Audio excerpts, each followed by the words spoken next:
This is chapter 6. We're going to do 2 verses today, verses 10 and 11. We're going to find out more what's going to happen with Noah to advance the narrative forward. Egenesende Noe trace huius, tan Sem, tan Cham, tan Iapheth. Next verse, Ephthare de hegen enantion to theu, ke epleisthe hege adekias. We'll take this first verse here, verse 10, and we begin with this verb egenesen, which is from genao, and you'll see the sigma, e on the front end, third singular aorist, active indicative. This can mean to give birth, to give rise to. It's essentially a verb of to have progeny, and so I'm going to go with begat here, and then I'm going to show you more about that here in a second.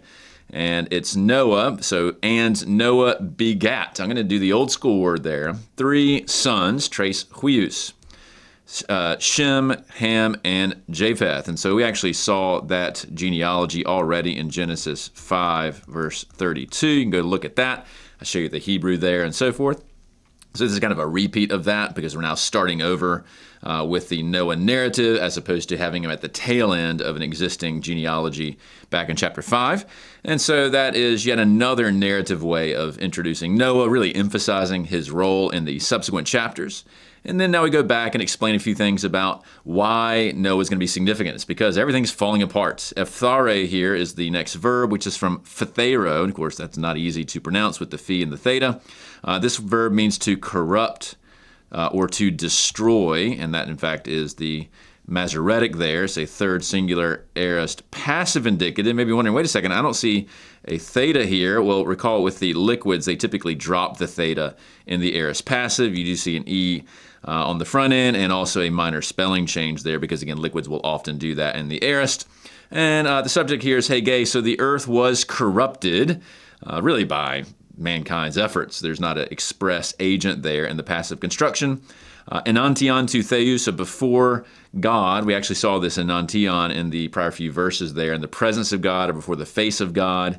And then kai epleisthe, this is from pimplemi, which is related to plerao. It's a very similar form, but this is the athematic form. It does mean to fill or to fill up. Third singular aorist passive indicative again with that theta eta. You do see the theta in this case.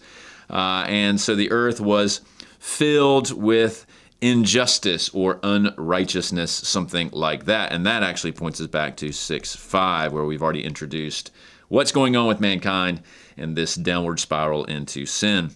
Now, I'll just pause and make a few more comments here if you want to stick around. So Matthew 1 is the first time in the New Testament that we have the use of a generational language, genesis, and so we saw that in 6:9. That's kicking off the generations of Noah. So we have that egenesen here that is borrowed by Matthew. And in fact, you see the begat. I'm using the King James here.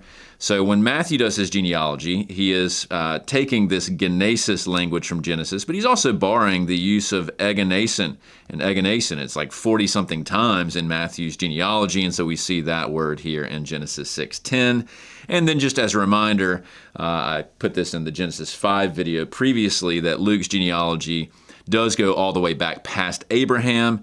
Matthew starts with Abraham, and you have Shem and Noah, or Sem and Noah, which we see here in Genesis 6:10, the offspring through the line through whom Jesus comes. So just a good reminder that the genealogies in both Matthew and Luke are drawing on these kinds of conventions, this data, if you will. I mean, Genesis 6 is part of the data for the future genealogies, but also even the verbiage is being used, picked up on by Matthew. So anyway, fun stuff here with the little miniature genealogy of Noah's sons, and then we're going to take a look at what happens next as their response to God setting his favor upon Noah and using him to preserve the righteous seed through his sons.